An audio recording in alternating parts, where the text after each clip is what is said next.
Now, according to Nintendo's so-called timeline, there's a beginning and an end in the Zelda universe, with the very first title being Skyward Sword. In general, they did quite a good job in explaining all the things we see in the series, like Ganondorf returning every time, and the origins of the Master Sword. However, there's one thing that is shrouded in mystery. What happened to those odd races seen in the game? They were never seen afterwards, after all. Well, today we will find out, and the lovely NintendoBlackCrisis will be helping us with this. Now, let's see if we can figure out what happened. Now, in the games, we come across a number of different creatures and beings. However, we won't be looking at all of them, because when it comes to well-known characters such as Lavius, for example, we can see in later games what happened to his kind. Because in Breath of the Wild, there's a side quest where you look for Leviathan skeletons found throughout Hyrule. So while we don't know exactly what happened, it's likely that they died out at some point because of old age or being defeated in battle. It's much less of a mystery than the other creatures seen in Skyward Sword. We never found their remains after all. So we will be looking at the ones with limited to no information, which are the following races in the game: the Kikwi, Mogma, and Parella, the main races of the game who disappeared,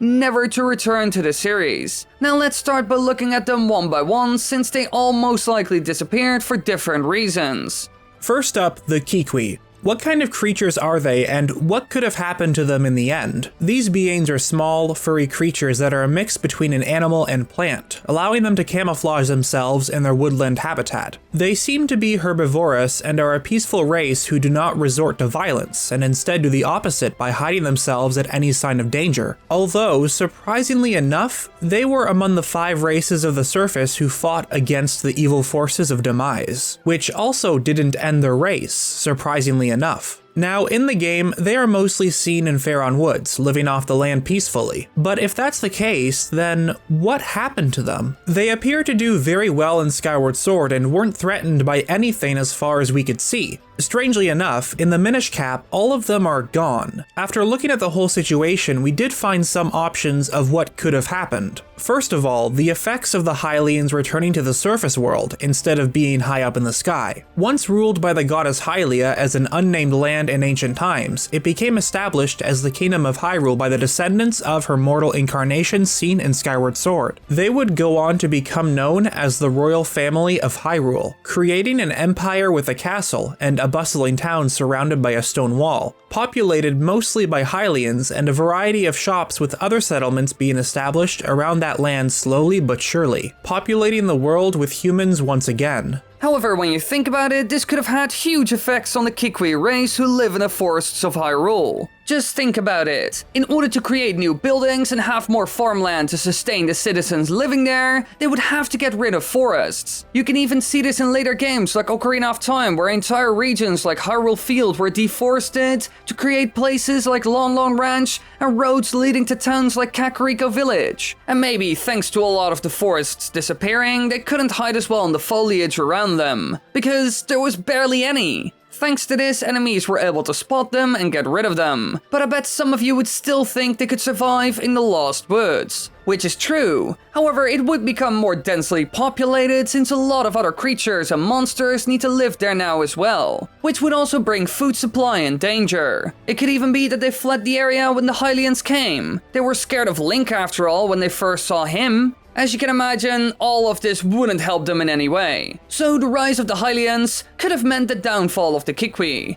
But is this the only possibility? Well, no. There's another option. Because they did have contact with the Great Deku Tree, who has changed beings in the forest before. So maybe this was the case with the Kikwi as well. Although we can't be sure of this. So while it is an option, it's not a very exciting one. Now onto our next one, the Mogma. What kind of creatures are they, and what happened to them? Well, they live on Elden Volcano and are very greedy, even willing to put their lives in danger to find treasure. And by the looks of it, they seem to resemble a sort of mole-like creature, mostly living underground. Now, when it comes down to it, there's one option that's very likely and is even stated in the game itself. When you first go down there, you learn that the Mogma are fighting the bokoblins in Turf Wars, who had invaded and taken over their territory. It could be that in the end they lost this war, losing the territory, and quite possibly being the end of the species in one way or another. They were never seen in the Minish Cap, which is set right after Skyward Sword. According to Nintendo's timeline, at this moment the mountains here used to be the home of the Gorons, but in time even they disappeared from this region. But now that we mentioned this, it could also be that the Gorons ended up fighting them for control over the mountain. Something like this seems to be the case, and there are more reasons for attacking them. They collect treasure after all, which is a great bonus. However, regardless of who conquered the mountain or even entire region, we can see in the next game of the timeline that it's hard to survive there, because both the Gorons and bokoblins aren't seen in the area, which already shows that it's not that easy to live there. So maybe it wasn't some other race fighting with them over their land and riches, but just a wrath of the mountain and nature itself. I mean, we saw a similar thing almost happen to the Gorons in Ocarina of Time. In this game, they got their food from the Dongo's cavern, mining the rocks found there, but eventually a boulder fell and blocked the entrance. Because of this, the Gorons can no longer mine for rocks they eat, and are now starving thanks to their rock shortage. So clearly it can always go wrong in an environment like this. Heck, it could even be that the dangers of getting loot in the area was their end. They seem to love it after all. But what about our last race, the Parella? What are they, and what exactly happened to these sea creatures? They seem to be a mix of a jellyfish and seahorse, and are found in the flooded channels of Lake Floria. They appear to serve the water dragon Pharaon, always saying her excellence when mentioning her, and apparently she protects them. When it comes to what happened to them, there is one possibility, but it's flawed in certain ways. As some of you might know, Hyrule Historia states that these creatures were originally going to look like the Zora, but in the end, the designers were told to go with a much more primitive design, and the idea was rejected completely. However, this does give us other options. Perhaps the Parella in time became the Zora, either through natural evolution or outside forces. We've seen something like this happen to creatures in the Zelda series before. Just think of all the alternate versions of enemies, like the multiple types of choo-choos. They must have changed over the years in some way to become different compared to the rest. And when it comes to outside forces affecting them through time, we have many examples of this that we kind of mentioned before. Remember what we said about the Deku Tree? Well, there's more to the whole story, and we'll get into that now. In Ocarina of Time, we saw a special race that was closely tied to the Great Deku Tree, and it was similar to what the Parella have with their deity.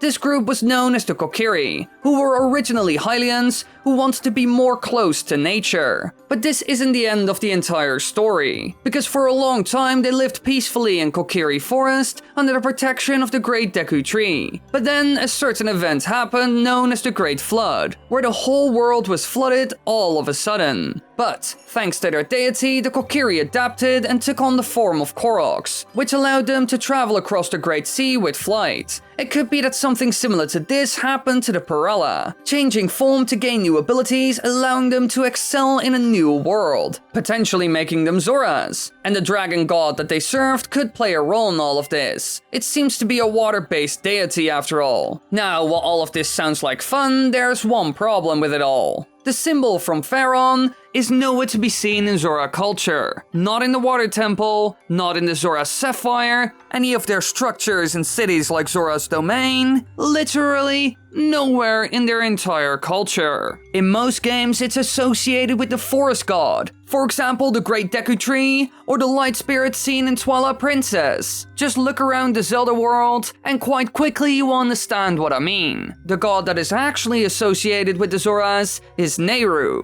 so it doesn't completely work out, and there isn't really any other sea creature they could have turned into as far as we could see. So, is this it? Well, no. There's one more, darker option, which almost happened to the Kokiri as well. They almost went extinct when the Great Deku Tree died, because thanks to that, the Kokiri forest was overrun with monsters. Now, luckily enough, the hero ended up saving the day, but it could have been their end, and maybe something similar to this actually happened to the Parella. Maybe Pharaon disappeared at some point. We can see in the game that someone like Girahim can already do a lot of damage to her, and so they couldn't survive on their own. Clearly, some of these races continued on with their life, while others met an unfortunate end. A dark end. But now that I mentioned the word dark, I have to tell you something very, very, very important. NintendoBlackCrisis and I also did a video over on his channel about the evil Dark Link, so go check it out now by clicking in the upper right corner or on the card on screen.